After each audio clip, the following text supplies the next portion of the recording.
Hey guys, welcome back to the channel. Today we are going to review the Nerf N Series Agility.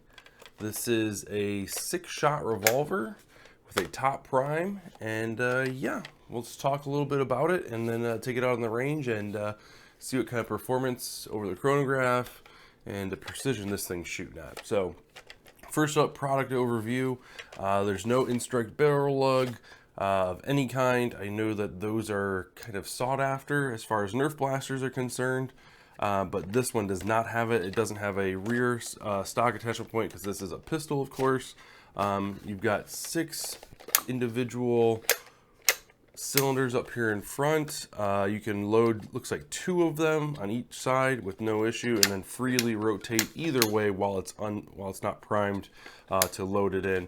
I'm assuming you could load it from the front. If I use my pinky, I can get it in there. So if you've got small fingers, you could load the top one. You just can't get to the bottom one there because of the kind of the guard. Moving further back along the top, we don't really have any type of sights or anything like that. You've got this raised little bit, so I guess you can kind of use that to help sight it in, but there's really no iron sights to speak of. Underneath, we do have some in-strike rail, which is interesting. That I'm glad they're carrying that over for those of you that are interested in that type of attachments, and for all those attachments that you already have. We, on the other hand, do not have any of those, so it's not as a big a feature for us, but I do know that it's valuable to some. So this is, like I said, a top prime, so you have 2 different priming methods. You can either grip it and pull it back and prime it, or you can pull on this handy dandy little handle here and prime it. So again, this blaster is for the ages 8+. I'm fully aware that I am a full-grown, nearly 40-year-old adult that is reviewing a child's toy. Keep in mind, I do have children of my own that fall within that range, both above and below, and then dead spot on. So reviewing from a parent standpoint as well as from a child standpoint. Moving underneath, you've got your pistol trigger here. It's kind of a squishy trigger, but the nice thing is it's smooth. So again, for an 8-year-old, not a problem to squeeze and get that actual like engagement going there. It's kind of got like this knuckle duster guard here. Does make it quite cramped for my adult size hands, but for a child, obviously, take my pinky out, that might be a little bit closer to what they're looking at. But there's definitely a nice smooth grip in there for them. It doesn't have any sharp edges that's cutting into my hand, which is nice. Obviously for them, even better. The actual blaster itself is a pretty compact size, roughly the size of like what I would say either the Maverick or what's the other one? The Disruptor would be another one. Roughly that same size. The cylinder doesn't pop out or anything like that, so that's unfortunate, but it's all in line, which is great. This blaster is part of the Elite, I'm sorry, it's not the Elite, it's part of the N Series line. These are the new N Series darts.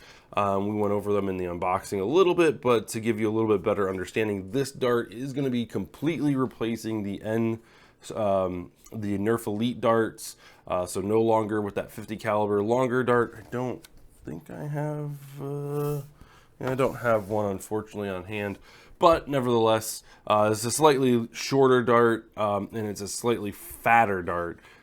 So these darts are only going to work in this blaster, no Elite darts whatsoever, so you will not be using your new blaster with your old darts. The one thing that is interesting about this blaster is it's got the nub on the back of the dart. This is for a better air seal is what they're selling it as.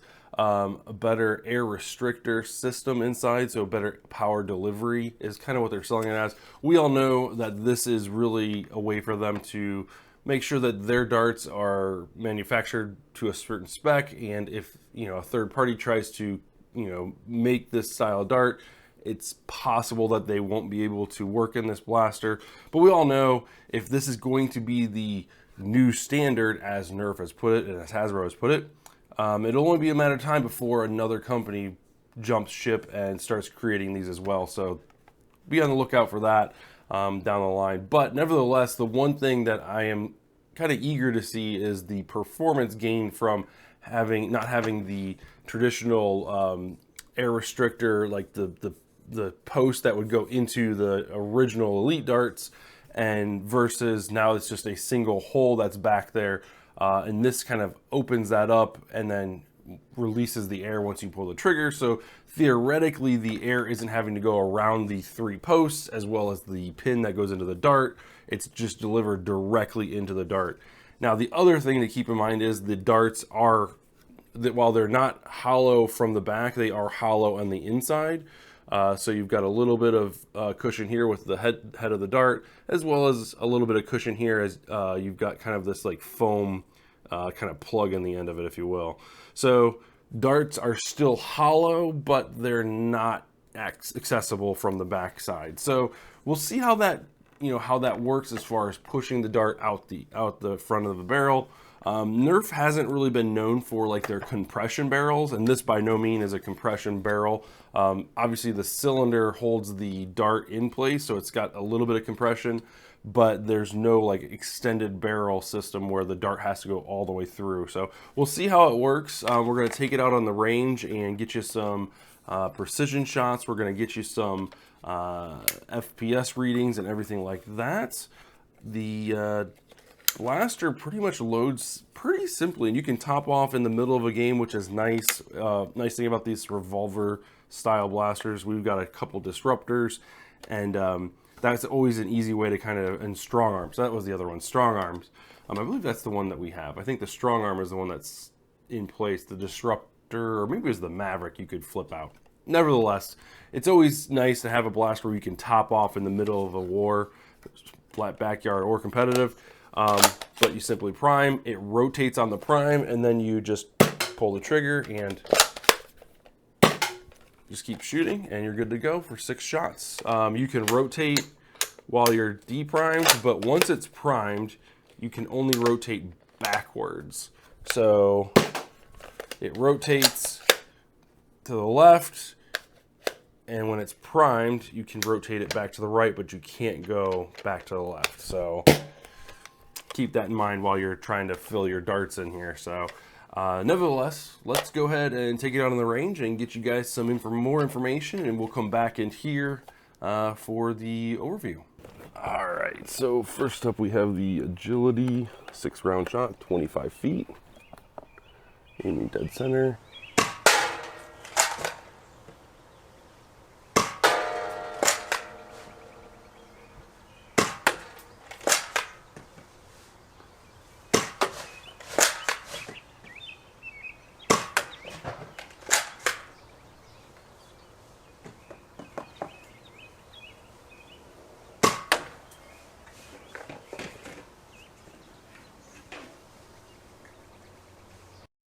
All right, guys, we are back in from the range, and I've got a lot to talk about when it comes to this blaster and the line in general.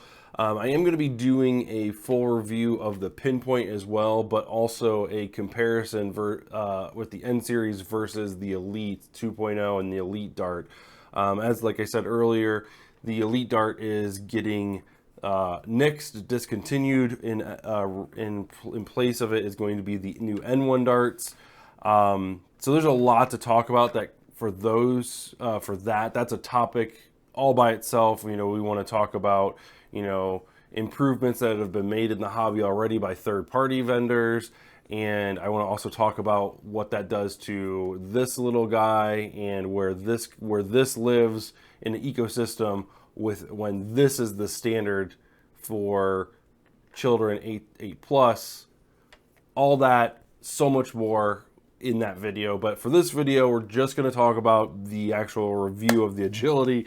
So a lot to talk about there, but for another video, trust me, I've got a lot to say. And yeah, it ain't good, Jim.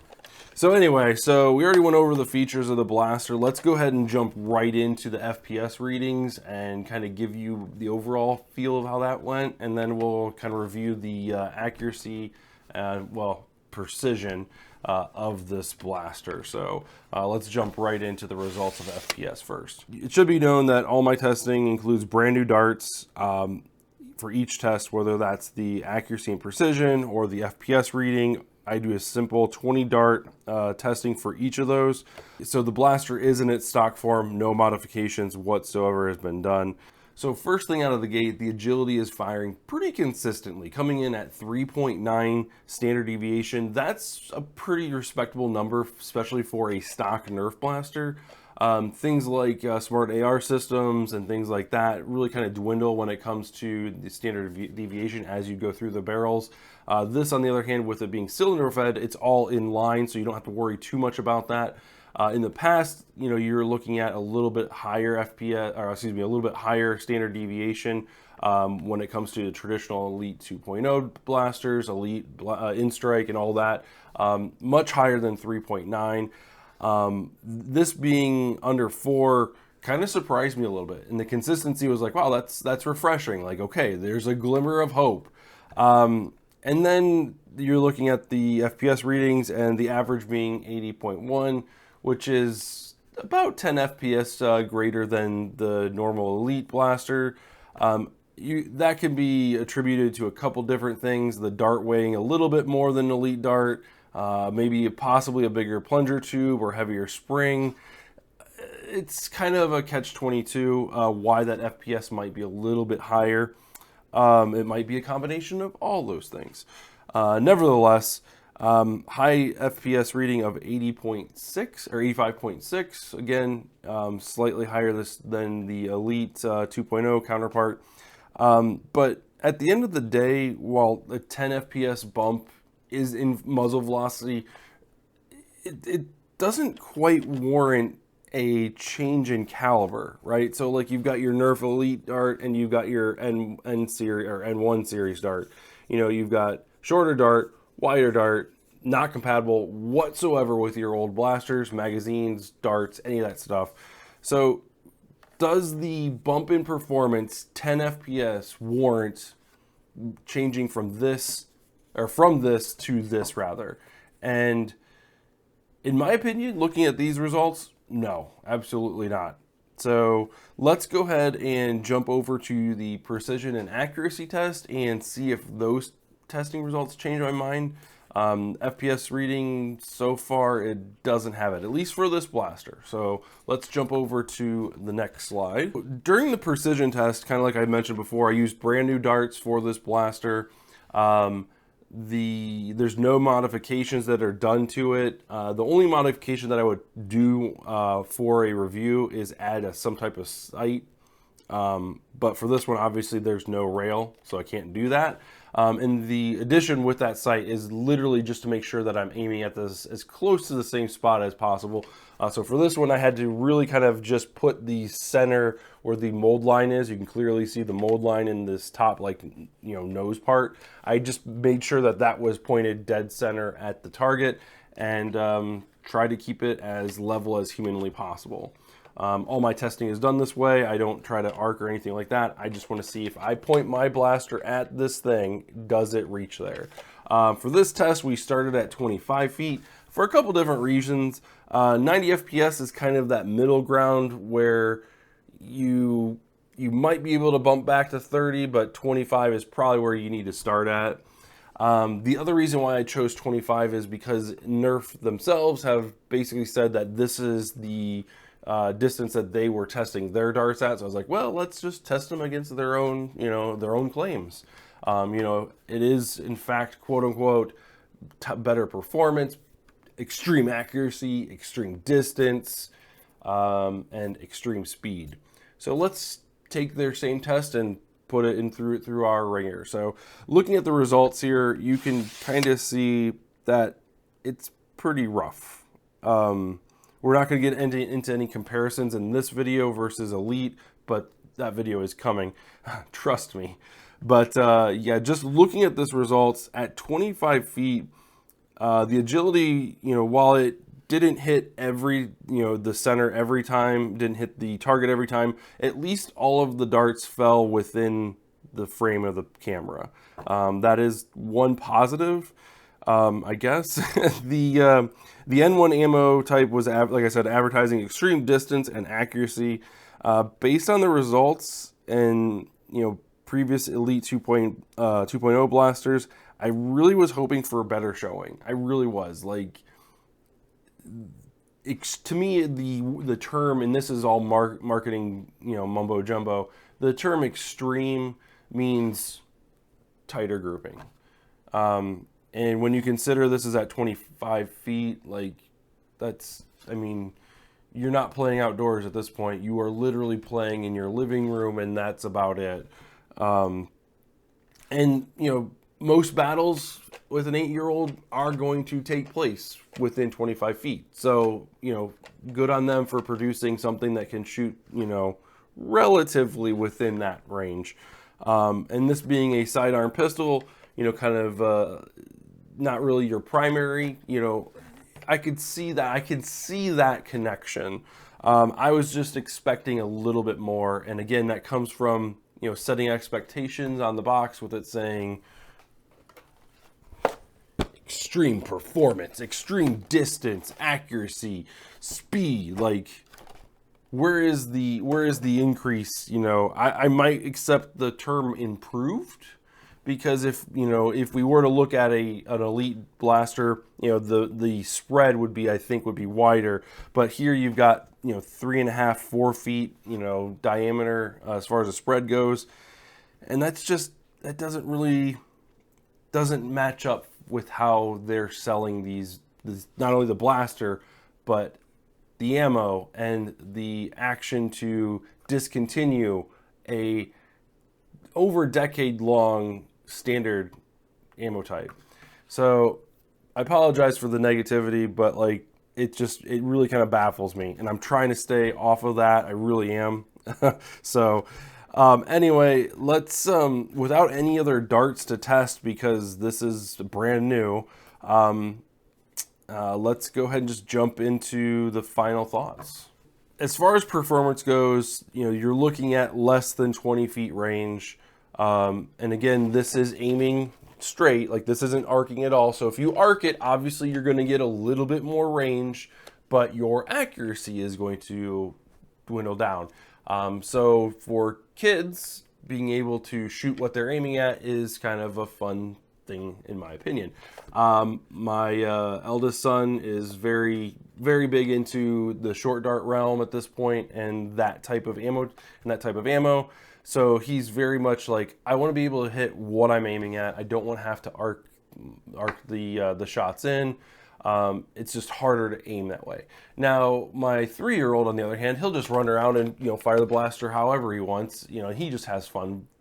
But my 7-year-old, he, on the other hand, is kind of coming into that age where he's like, hey, I want more power, but I want to also be able to hit what I'm aiming at. So I'm starting to see a little bit of change in like his type of demographic. And with him being 7 years old, coming into what is considered an 8+, I fear that he is going to outgrow these blasters relatively quickly.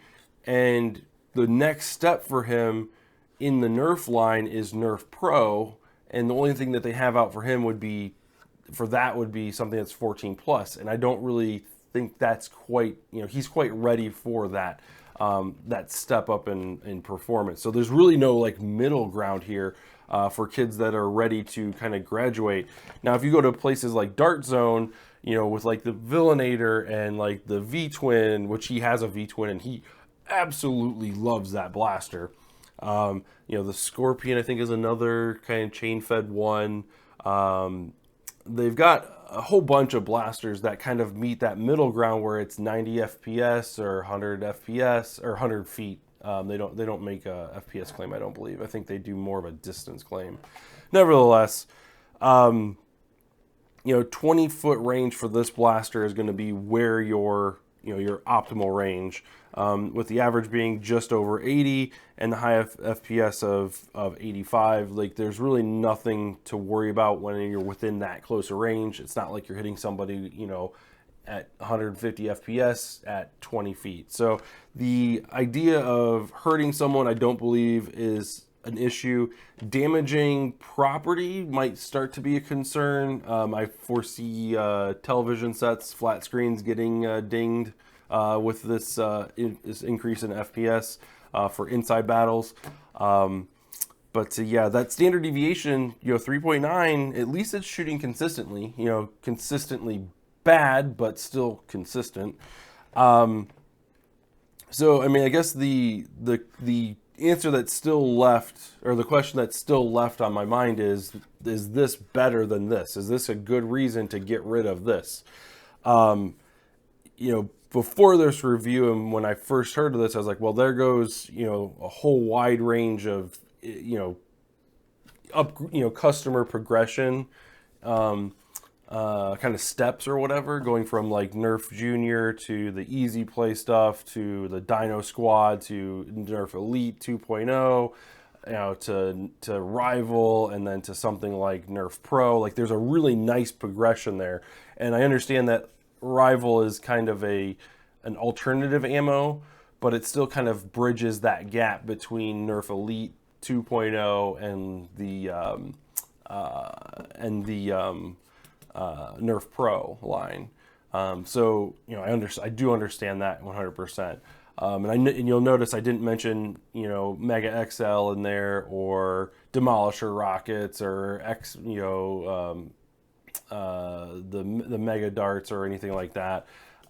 Those to me are all sub ammo types, similar to Rival and Hyper. Those are all kind of sub level blasters and things like that.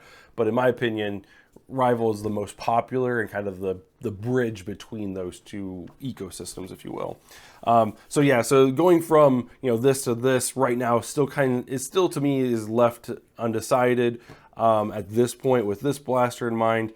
We do have the pinpoint in studio, and we're filming those testing procedures, and the review is getting ready to get edited. So we'll see if that can change my mind.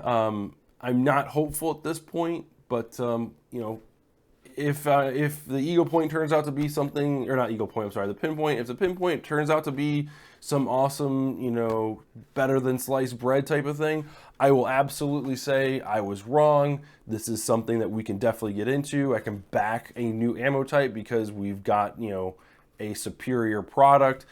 Again, this is a sidearm, so it's not a primary. So, performance might be lacking in something like this, which is fine. That just sets up the pinpoint for a more, if they hits that consistently, that 90 FPS, 20 FPS higher than the Elite, then you can say like, oh, okay, well, this is a sidearm. It's a little bit underpowered, but you got your primary weapon here with it being the pinpoint, shooting 90 FPS, maybe a little bit hotter than that, same consistency. That would be fantastic. But that just, again, leaves the question, was the ammo type change worth it? And with this one, I'd say no.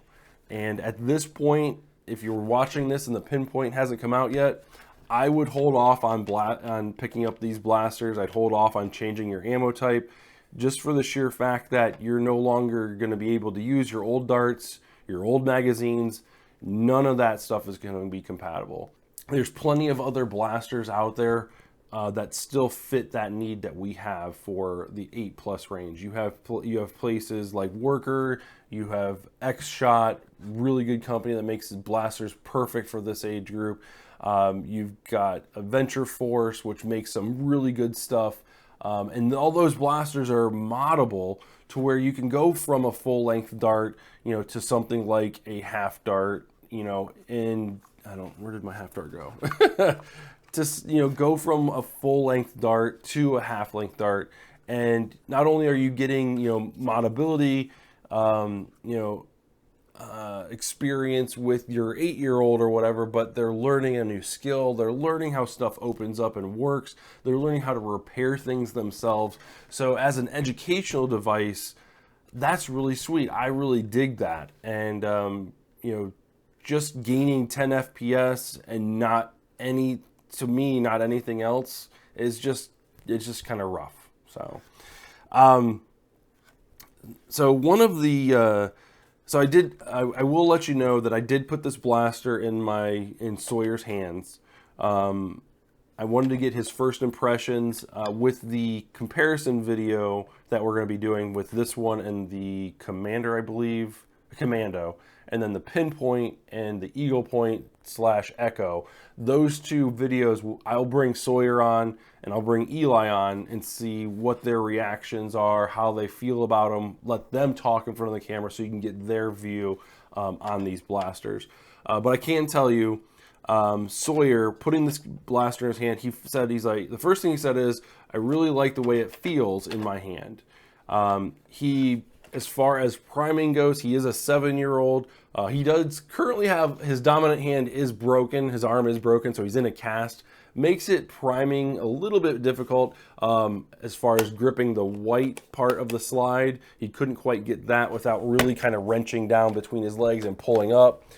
The pull tab worked phenomenal for him. He could hold it with his dominant hand in a cast and use his left hand and prime it without a problem several times, you know, through and through. So I am happy that they added this extra pull tab. It makes it a good feature for younger, you know, 7-year-olds that are trying to move into this age range. He was able to load the darts just fine, spin the cylinder. He understood that very, very well. As far as aiming it goes, the first thing he said is he liked this nub, but then after he shot it a few times, he was wondering, he was wishing for, he didn't know what they were called, but he was looking for iron sights. So the first thing that popped in his head is, hey, can we 3D print iron sights for this thing? And I was like, well, I mean, there's definitely screw holes. We can figure something out, and we could reprint a slide as long as he's got this thing, because he won't be doing this. So we could put a back iron sight on here, so that wouldn't be hard. The front part would probably have to be some type of glue or something like that. We'll see. So it's funny that he's thinking that way such an early age, and it actually kind of warms my heart, to be perfectly honest with you. So yeah, so like I said, I'll get it in his hands a little bit more. We'll play some backyard wars with it and get his actual like full-on opinion between this and the Nerf Elite 2.0 variation. So yeah, stay tuned for that video. I'm kind of excited to see where this goes. Not simply because I want to trounce on this, but we all know that these are terrible. But there's been improvements made, and then there's been more improvements made, and there's even more improvements made. Heck, even Dart Zone, makes a long dart variation of the Ruby dart, and in my opinion, that's a superior dart, because you can use that not only in a flywheel, you can use that in a cylinder-fed blaster, you can even use that in a compression barrel like the Striker, like the Nexus Pro, even the those step-up blasters that get you from this to this. So there's already been advancements made in dart technology. We don't need a new version of a dart. We really don't. That, especially when you're thinking about deleting this. All right, I'm gonna get off that. I'm so sorry. So the last thing I wanted to end on with this blaster is kind of talk about what I like and what I don't like. I want to make sure that we get that out there, because there is some positivity to this blaster. Like I said, the 2 ways to prime, Sawyer really enjoyed that. I think that's a phenomenal thing. They should definitely keep doing that anywhere they can. I know this was an afterthought when it comes to the priming of this blaster, and usually when we hear afterthought, we usually associate it with a bad thing. But to me, this is the superior way to prime this blaster for younger kids, and must be an absolute include whenever possible with this style of blaster. Now, does everything need a pull tab? No, but if it makes sense for that priming, does the Pinpoint need a pull tab? No, it's got it's got the bolt action thing, but top prime, side prime, stuff like that, just make informed decisions. Good. The snappy prime, I almost read sloppy prime, but it's snappy. Like, and you'll hear it too. Like when you load in a dart, there's something about the way that it snaps into like when you prime it. Listen, I don't know if you're gonna be able to hear this, but listen. Oh. It has like that pop pop sound when a dart like gets chambered. Let's see if I can, ready? It just, you almost hear like the suction, and I really dig that. That's a really cool, like, the suction like kind of sound when it like chambers that dart in that AR system is, or not AR system, inside that air restrictor is really kind of, it's a nice sounding feel when you prime that, and you can feel it in the hands, and you can hear that audible indication that, hey, you've got a dart loaded. There's definitely, you know, it's kind of an empty chambering when you don't have a dart in there. The other thing that I think is very, very important is the low standard deviation.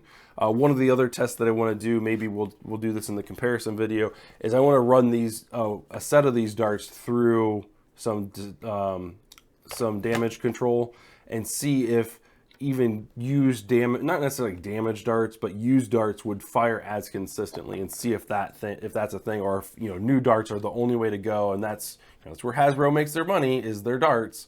So if used darts are going to be, you know, as, I don't want to say as much of a necessity as they were with Elite, but you definitely had better performance with new darts. I'm curious if they were able to produce a better durable dart, since the end of it is closed off, whereas with the Elite dart, you know, it's very squishy. Very squishy. So, things that I would change. This list is kind of long, but I'll shorten it up for you guys. Top rail would have been nice. You know, there's plenty of optics, or they can even make special, you know, with this this new N series line, you know, making different types of, you know, iron sights and things like that. That making customizations to your blaster, I didn't find when, you know, with like the Elite 2.0 line and the Modus line, I wasn't around for that. So I really didn't care too much. We didn't get too much of those blaster lines in the house. But after having them in and seeing the kids get all, you know, kind of, ooh, that's kind of neat, and changing out the front end and changing out the stock and adding on different sights and scopes and things like that, I just wish that was a thing. Customization is always fun. Kids making the blaster the you know, the way they want it for themselves, you know, that's something big. Included iron sights, you know, whether they were, you know, not on a top rail, just included iron sights molded in, I would have thought that would be kind of a, you know, a positive include. Please, come on. Every blaster needs that. Come on. So I'm assuming that the plunger tube is larger than what we see in Elite 2.0 blasters. I don't know that for a fact.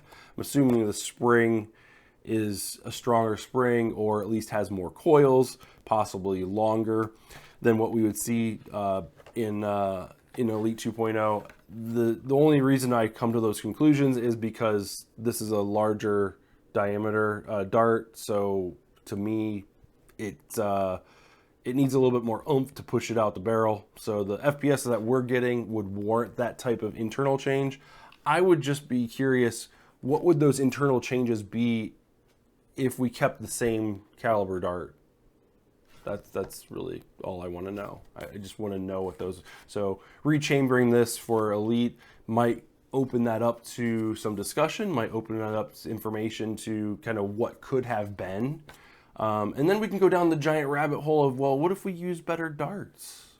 Or what if we used, you know, superior darts that have technology that's far surpassed what we had, you know, over a decade ago. So all that is going to be in, you know, a comparison video that I want to do for you guys. So make sure you get subscribed. Stay tuned for that. Leave me a comment down below. Do you have any of the N1 blasters? Are you excited for the line? Do you have kids that are excited for it? What do they think? I'm really kind of curious. Mine are kind of on the fence, and I can't wait to get this in their hands along with Elite 2.0 and kind of break it up and see what's going on. So yeah, I hope you enjoyed the review. If you did, make sure you leave a like on there, leave a comment down below, like I said. If you like this video, you're also going to like, we're going to put a review up of the, I think we'll put a review up of the Thunderbolt, so, I don't remember what side it's on. We'll put a review up of the Thunderbolt. Go ahead and hang on and watch that one. get some good performance out of that blaster. And it's dirt cheap right now too. I think it's like under 20 bucks. So definitely check it out. So thanks for watching, guys, and we will see you in the next one.